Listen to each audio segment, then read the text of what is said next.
Donc vous avez un problème d'allumage sur votre véhicule. Donc il faut regarder les bobines statiques du coup. Ouais, tout à fait. Ouais. Vous avez fait de l'apprentissage, vous ?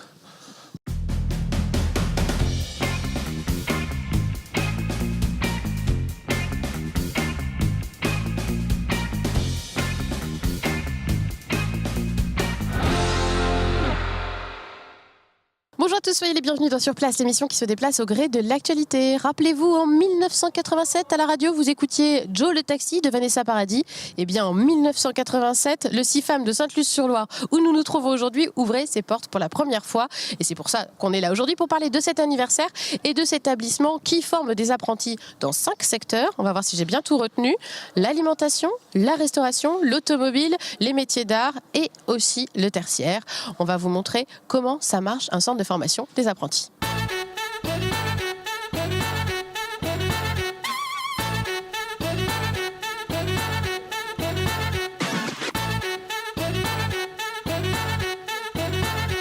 Je suis avec François Couillot, bonjour. Bonjour. Vous êtes le directeur du CIFAM, merci de nous accueillir aujourd'hui.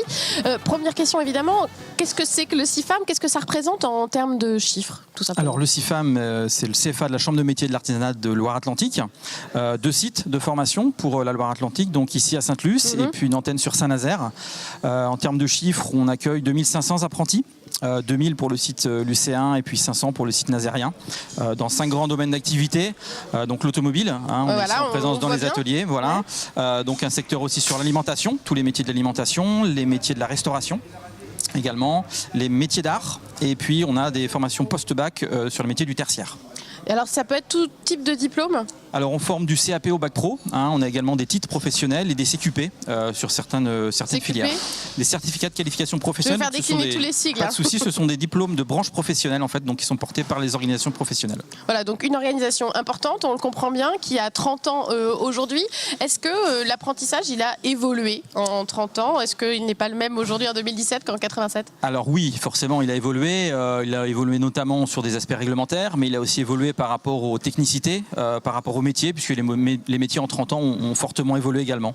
Donc vous êtes obligé de vous former à de nouveaux métiers, comme lesquels par exemple? Alors complètement, oui, là on le voit, on est dans l'atelier mécanique ici. Aujourd'hui les jeunes s'exercent sur l'électricité, sur les véhicules hybrides, sur des technologies qu'on n'avait pas il y a une quarantaine d'années.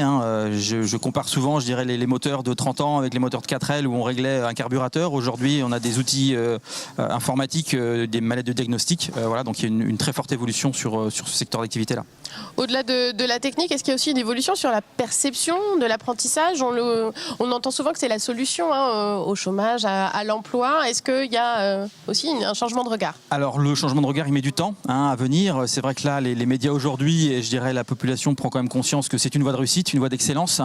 Pour notre part, en tout cas, on arrive à 83% de taux d'insertion dans les 6 mois qui suivent les diplômés. Donc c'est un argument convaincant, ça veut dire qu'il y a du boulot à la clé. Ça veut dire que 8 jeunes sur 10, une fois qu'ils quittent notre CFA, ils sont en emploi. Et ça, c'est quand même pas rien. Et ça, les parents le savent. Et du coup, ça change aussi le regard sur l'apprentissage. Complètement, oui. Donc c'est vrai qu'il y a eu aussi une vision importante sur tout ce qui est métier manuel. Il y a eu quelques années, on délaissait un petit peu ce côté-là au profit de têtes bien faites. Et j'aime à dire souvent que pour avoir un bon professionnel, il faut certes une tête, mais il faut aussi des mains. Alors justement, vous en avez des très bons, des professionnels. À l'occasion des 30 ans, vous allez inaugurer un mur d'excellence, une sorte de Well of Fame, on pourrait dire en bon français. C'est aussi ça, une marque de fabrique des centres d'apprentissage, c'est d'avoir des concours, des médailles, des gens qui ont du talent. Tout à fait, oui. C'est vrai qu'on va mettre donc à l'honneur demain, dans le cadre des 30 ans de notre CFA, plus d'une 50aine d'apprentis. Donc des apprentis qu'on pousse à se présenter sur des concours. Donc des concours soit organisés par les branches professionnelles, soit les concours des meilleurs apprentis de France. Donc tous les ans, on arrive à sortir 6, 7, 8 médaillés au niveau national. Donc c'est pas rien pour un jeune lorsqu'il est médaillé national sur ce concours-là, puisque c'est quand même une porte et une sacrée carte de visite sur un CV. Alors, en tout cas, on les félicite, parce que c'est vrai qu'il y a des très beaux parcours. On dit souvent aussi, ce que je vous disais, c'est vrai que l'apprentissage peut être une solution pour l'emploi. Est-ce que vous le percevez aussi comme ça, et est-ce qu'il y a les moyens qui vont avec? Oui, c'est une réelle solution, puisque dans certaines professions, je dirais, les entrepreneurs l'ont bien compris et misent beaucoup, je dirais, de leur prospective sur la jeunesse. Donc voilà, il y a une structuration qui est faite sur certaines filières où on voit bien que l'apprentissage, c'est la solution pour l'emploi de demain.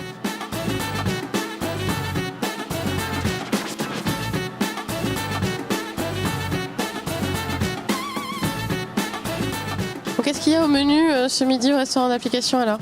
Alors au menu, on a Sol Bonne Mère. Et vous là, vous faites quoi? Bon là, je fais un petit peu de décoration, on va dire, pour le dessert. On va avoir un petit sablé breton en fait avec confit de pommes, diplomate cannelle. Et puis à côté de ça, moi je fais des petites pommes glacées en fait que je vais venir rajouter un peu de décoration, voilà. Vous allez recueillir les impressions après des gens qui viennent manger ou pas? On essaye de temps en temps quand on a l'occasion, mais oui, ça fait toujours plaisir d'aller voir si les clients sont contents, sont satisfaits du repas. Aussi femmes, il y a la restauration, les cuisines, l'ébénisterie, la mécanique. On s'est beaucoup baladé sur le site qui est très étendu. On a calculé podomètre à l'appui, on a fait 5 km 3. C'est vous dire l'étendue du site.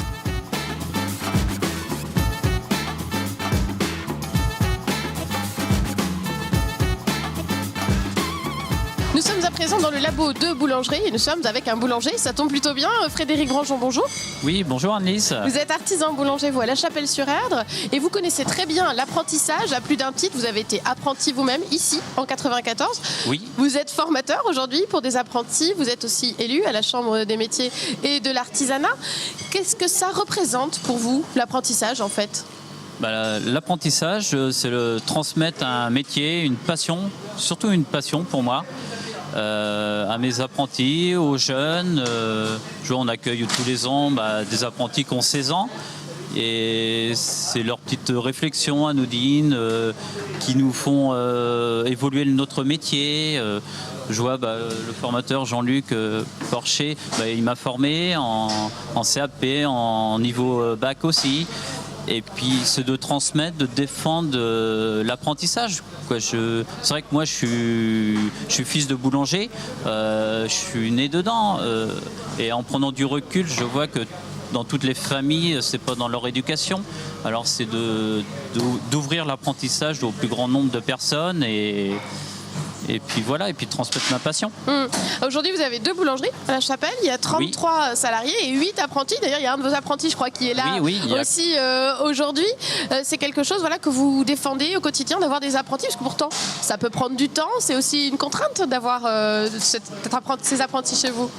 Oui, c'est une contrainte, mais après, quand on part du principe que c'est la relève, et je vois là, on a recruté pour notre nouvelle structure une douzaine de personnes, et c'est un peu plus facile. Dès qu'on forme, en fin de compte, moi, souvent, j'ai 2 ouvriers là, et je les ai fait partir après 2 ans chez moi. Et après, ils vont faire leur petit parcours dans le département. Et puis là, ils ont vu qu'on faisait un autre projet. Ils sont venus nous rejoindre. Et puis voilà, on a des valeurs. Et puis on s'y retrouve. Même pour embaucher, je vois tous nos apprentis, il y a plus de 80% de nos apprentis, tout le monde trouve du travail. Parce que la force de l'apprentissage, c'est aussi l'alternance concrètement, c'est-à-dire qu'ils les apprentis sont ici en formation et puis en entreprise en formation. Voilà, en moyenne, ils sont une semaine par mois. Si vous voulez, ils ont une douzaine de semaines dans l'année. Et puis autrement, nous, on les accueille. Et puis même, on les fait voyager. Là, je vois, j'ai une apprentie en pâtisserie, au mois de février, elle va partir à Londres. J'ai un ancien apprenti qui travaille chez Harrods depuis 1 an. C'est vraiment Ça fait partie des dernières évolutions de l'apprentissage, ce côté plus international, le programme Erasmus qui est aussi ouvert aux apprentis, quelque chose qu'on sait un petit peu moins. C'est aussi ça, les dernières évolutions de l'apprentissage. Ça fait peut-être une dizaine d'années quand même. Mais c'est vrai que moi, on pousse nos jeunes à voyager en fin de compte, comme on fait avec nos enfants. Et voilà. Et puis c'est vrai que notre métier, il évolue et il évolue aussi dans l'organisation. Je vois maintenant, ils ont des week-ends, on travaille en équipe et puis on les rend un peu responsables chacun. Parce que c'est vrai que le métier évolue. Oui, vous parlez d'organisation, c'est important parce qu'on pourrait se dire qu'il pourrait y avoir du mal à avoir des candidats à devenir boulanger, parce que c'est un métier où il y a des horaires aussi très contraignants, où il faut être très matinal.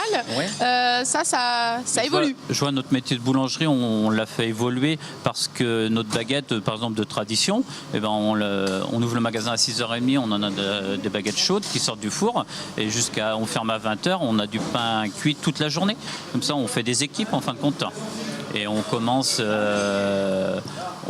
à travailler en équipe et puis ça leur permet d'avoir des week-ends et c'est moins, il y a moins de contraintes par rapport à tout ça. Quand on commence à leur donner des week-ends une fois par mois, et puis des petits détails, il faut vraiment, ils se sentent bien et pas hésiter à discuter et puis à les former en fin de compte. Et puis, je vois hier, on a fait une petite animation avec les enfants dans mon entreprise. Et j'avais des ouvriers qui animaient les ateliers. Et comme ça, il n'y a pas que le travail quotidien. C'est plus ça en fin de compte. On peut faire évoluer aussi nos apprentis sur des BTS en alternance. Oui. Là, j'ai une vendeuse l'année prochaine, elle va partir en BTS. En vente, moi je trouve que c'est super. Et ils ont en fin de compte, après par exemple ces BTS-là, ils ont directement l'apprentissage et puis l'expérience professionnelle grâce à l'apprentissage. On dérange Corentin qui est, lui, en formation chez Monsieur Branjon, justement. Alors, il ne vous écoute pas, dites-nous tout, c'est un bon formateur ou pas? Oui, c'est un super bon formateur, ouais. Bon, vous, qu'est-ce qui vous plaît dans cette profession de boulanger? L'innovation. Ça change de la pâtisserie, donc c'est super. Et pourquoi vous avez choisi l'apprentissage? Parce que j'étais en lycée les années d'avant et en lycée professionnel. Et j'ai trouvé qu'on faisait moins de choses. Alors que là, ici, on travaille un peu plus. C'est plus concret? Ouais, on est plus dans l'entreprise. Alors qu'en stage d'un mois, on apprend un petit peu moins. On interrompt Léo en plein boulot. Bonjour Léo. Bonjour. Alors vous êtes en CAP 2e année. Qu'est-ce que vous êtes en train de faire là? Expliquez-nous. Là, on fait une pâte levée feuilletée et ça va être pour les 30 ans du CIFAM. Et du coup, là, j'aplatis un peu la pâte pour ensuite mieux la travailler. Et après, au résultat, ça sera quoi? Ça sera un peu une tarte aux pommes en plus petit, on va dire. D'accord. Et une tarte aux abricots aussi. Alors vous, qu'est-ce qui vous plaît dans ce métier de boulangerie? Vous avez toujours voulu faire ça? Ouais, c'est surtout le métier manuel, le travail manuel, le contact avec la pâte et tout. Franchement, c'est bien. C'est quoi votre spécialité, votre truc préféré? Le pain. Le pain. La base. Ouais, du coup.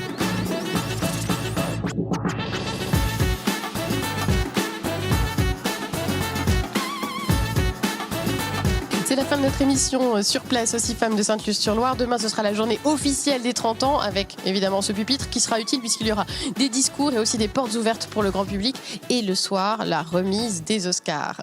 Excellente soirée sur Télé Nantes et à très bientôt. Bon courage. Merci. Vous avez du pain sur la planche. Ouais. Bon, allez, on va couper, nous on va goûter comme ça, en douce.